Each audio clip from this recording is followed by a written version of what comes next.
Audio Jungle.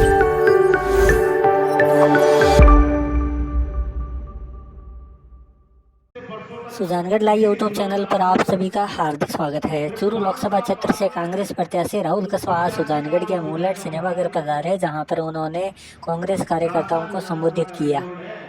संबोधित करते हुए उन्होंने भाजपा पर जमकर हमला बोला। इस दौरान सुजानगढ़ विधायक मनोज मेघवाल ने भी कांग्रेस कार्यकर्ताओं को संबोधित किया।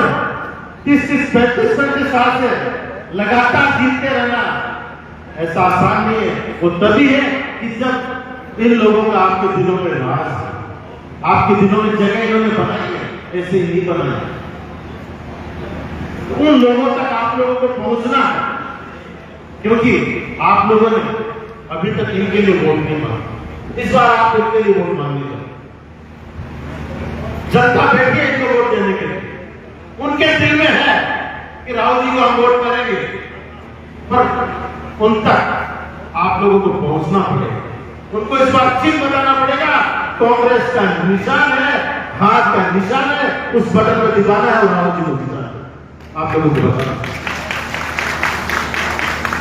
उन लोगों को समझाना पड़ेगा ये वही आदमी है, ये वही परिवार है जिसके लिए आप वोट करके आए हो।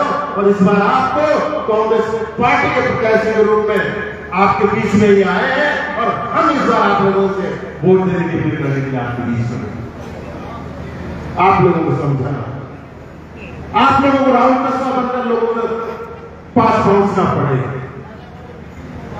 इनकी पहचान की कोई नहीं है, पहचान इनके पूरे जिले में, पूरे संसदीय क्षेत्र में है, पर उन लोगों को दूर तक पहुंचाना आपको पड़ेगा। मौसम गर्मी का आने वाला, फसल पकाई पे कुछ दिनों बाद हालत ये हो जाएगी, गांव में आदमी ढूंढने के लिए नहीं चलेगा। पर एक दिन मतदान दिन वाला निकाल के सब लोगों को पहुंचा, क्योंकि उस समय पता है कि गेहूं की शायद फसल हो या और फसल जो है एकदम पकाए के आ जाएगी, काटने का सीजन, मौसम की किसानों को मार रहती है। पर उस एक दिन उन लोगों को आपको मतदान तक पहुंचाना, उसका समय निकालना, कहीं वोटिंग में कमी नहीं, ये आप लोगों को बाकी ये देश के चुनाव किस दिशा में हो रहा है आप जानते हैं। कहां केंद्र की सरकार जिस तरह से 10 साल आम आदमी से त्रस्त, किसानों की क्या हालत है, किस तरह से वो संघर्ष कर रहा है सरकार से, आपसे छुपा हुआ। इसी सरकार से आंदोलन करते करते किसान आंदोलन में 7 किसान शहीद हुए थे, ये अभी आप लोग जानते हैं। इसी सरकार की नीतियों से संघर्ष करते हुए आप लोगों ने बहुत उत्साह, चुनाव आ गए तो आज चुनाव के पहले दिन पेट्रोल डीजल की कीमतें करो, जो कीमतें लगातार 5 साल से बढ़ती जा रही थी, सिर्फ इनको पता था कि कल चुनाव घोषित हो रहे हैं, पहले दिन कल ही कर रहे हैं, क्योंकि ये जानते हैं कि लोगों की भावना से कैसा खेला जाता है। पर इस कार्यक्रम में आप लोगों को दिया ना, लोगों को समझाना, सिलेंडर कम करने की बात कर रहे हैं। अरे आपने तो 300 रुपए से 1000 रुपए पहुंचाया सिलेंडर। मनमोहन सिंह की सरकार ने 300 कम छोड़ के गई थी। क्यों राजस्थान में बैठे सिलेंडर भेजते, ये बात तो 2 साल पहले आपने क्यों 1000 रुपए पहुंचा दिए।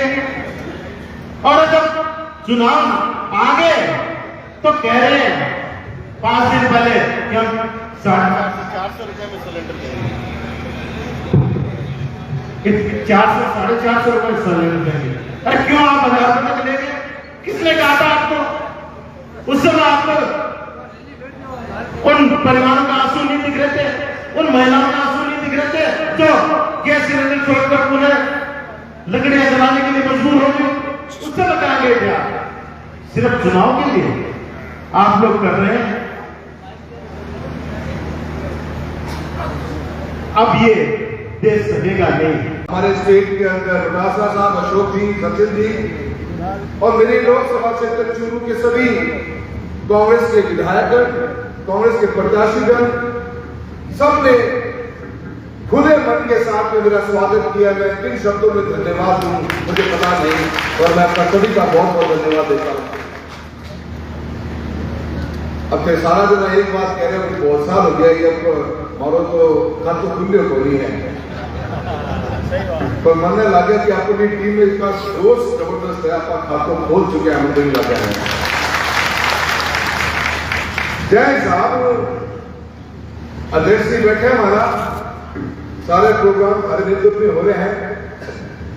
मैं कल राजगढ़ था, राजगढ़ बहुत हटके हमारी विधानसभा भी है, जो हमारी गृह तहसील भी है, जहाँ पे हमारे दादा ने राजनीति 1977 से शुरू करी थी। सफर लंबा है ये। 91 में आकर भारतीय जनता पार्टी को ज्वाइन करवाया आदरणीय शेखावत साहब ने, और हमने हमारे राजनीतिक जीवन की शुरुआत करी। पहला चुनाव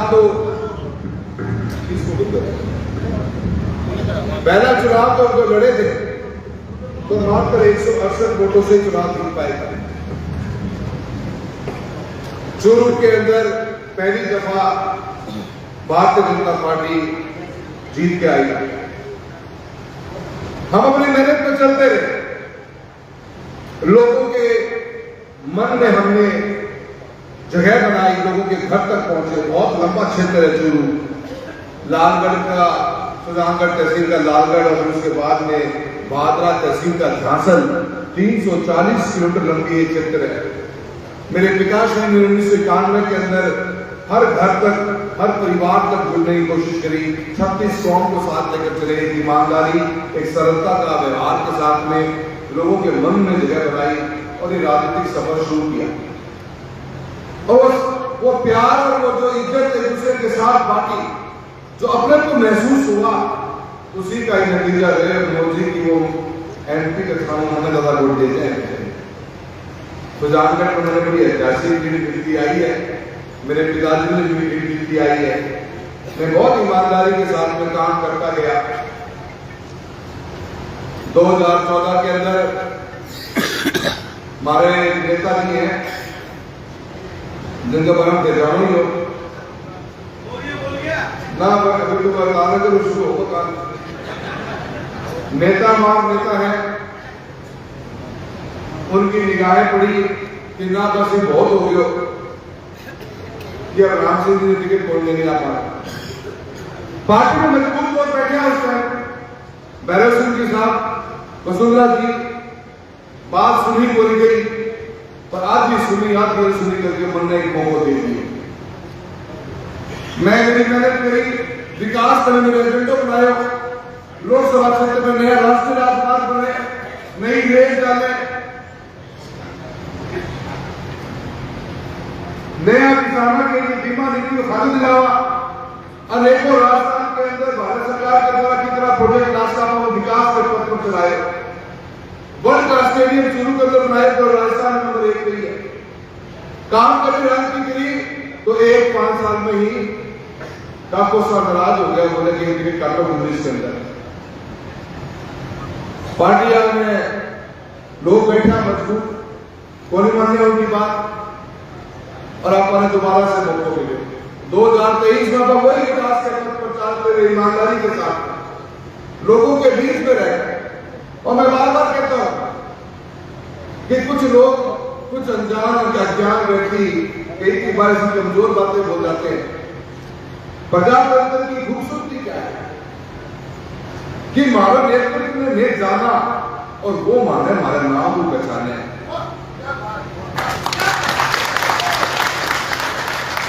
वरना है ही नहीं किया। अगर यही खूबसूरती निकाले ना हुआ तो उम्मीदवार से कर्नाटक को लिया हो, एक आंध्र प्रदेश में लिया हो, या तो पति चुनो है तो करो भी आता के रूप है कि फर्क है। अगर सारों नेतृत्व आदरणीय भंवर लाल जी ने सालों साल की मेहनत की, लोगों के बीच में अपना एक रसूख पैदा करा, लोगों के साथ मिले जुले, तभी आप उनके बेटे मनोज जी को स्वीकार कर पाएंगे। राम सिंह जी की असल मेहनत थी। मैं नहीं कहता कि 10 साल में सब कुछ बदल दूंगा मैं, कि मैं 20 लाख के आबादी को जान जाऊंगा, पर पक्ष वही है जो पिता ने दिखाया था, सच्चाई का, ईमानदारी का, आप लोगों के बीच में रहने का, सरलता का, उसी पक्ष पर चलकर राजनीति करी है। क्या हम इस खूबसूरती को मार दें? किसकी कहने से मार दें?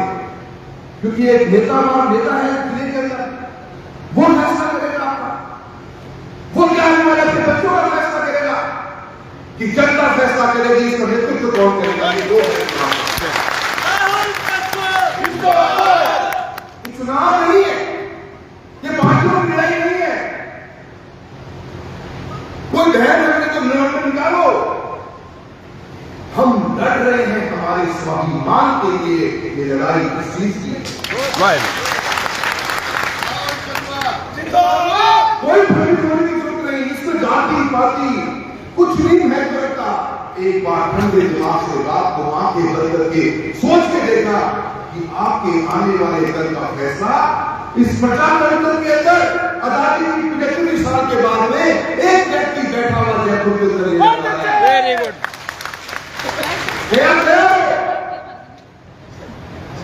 क्या सोच सकते हो? कैसे कोई बेचूबाज कह सकते हैं कि जाति को चुनाव बांटते हो? मैं सभी गांव के लोग आए थे, चुनाव मेरा लड़ाई नहीं, मैं तो सिर्फ चेरी रोटी है, चुनाव हरोई है। ये चुनाव मेरा लड़ाई नहीं। मैं समाज को, इस नेता ने कितने नेताओं का भविष्य खराब कर दिया। आप सब जानते हो, रतनगढ़ चले जाओ कभी तो मजबूत लोग 40-45 साल से ऊपर के लोग हैं, कितने लोगों का कैरियर एक व्यक्ति डिसाइड करता चला गया, कोई जून तक नहीं करता है। आप सरकार से चले जाओ, सालों साल नेताओं की मेहनत रही होगी, वो ब्याह शादी सुख दुख हर जगह पहुंचे थे लोग, पर एक व्यक्ति जयपुर में बैठता है, वो कहता है इस पर वो ठीक कराना बट काटे हो जनता से कह रहा हूँ, बट काटे को टाइम खाना जो है 19 तारीख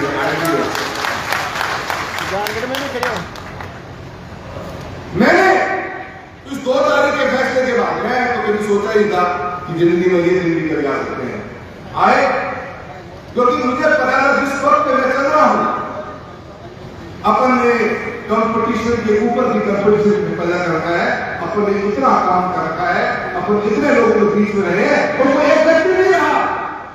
मेरे पिताश्री, मेरी माताश्री, हम जी को लगातार इस लोकसभा क्षेत्र के हर घर तक पहुंचने की कोशिश करते हैं। मैं उस 2 तारीख के फैसले के बाद में अचंभित था, चिंतित था, परेशान था। 2 रास्ते थे मेरे पास में,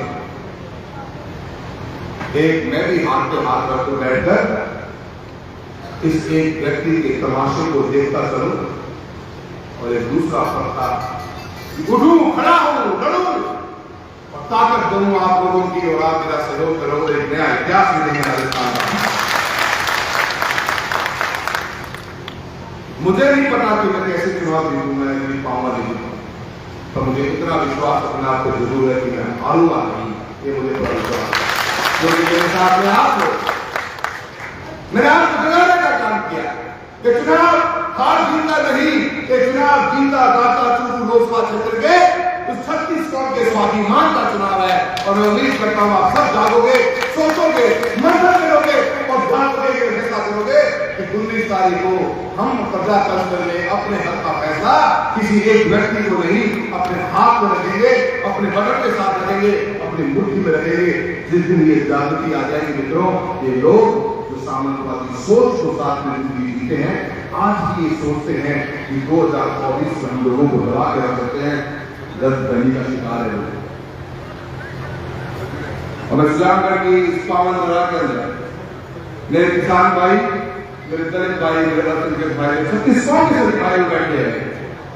मैं सबसे निवेदन करना चाहता हूँ, एक बार आपकी सोच पर जरूर करकर हमने नई शुरुआत करी, एक नया कदम मैंने आगे बढ़ाया है और उम्मीद करता हूं कि आप मेरा सहयोग करोगे, साथ दोगे और इस लड़ाई के अंदर हम अकेले नहीं, पूरे राजस्थान में एक क्रांति पैदा होगी और पूरे राजस्थान में जागृति आएगी कि जनता का हक छीनने वाला कोई पैदा नहीं हुआ। हक जनता का है और जनता का हक का फैसला इस आने वाली 19 तारीख को करेगी। आप सभी का बहुत बहुत धन्यवाद। जय हिंद।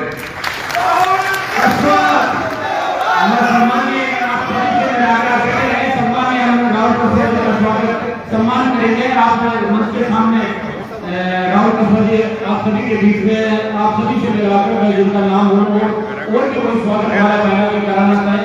सम्मानित भागीरथी गुरु आनंद जी पिलानिया, विक्रम राणा जी, सरपंच नंदा जी सापुला, हनुमान सापुला, मैं निवेदन करूंगा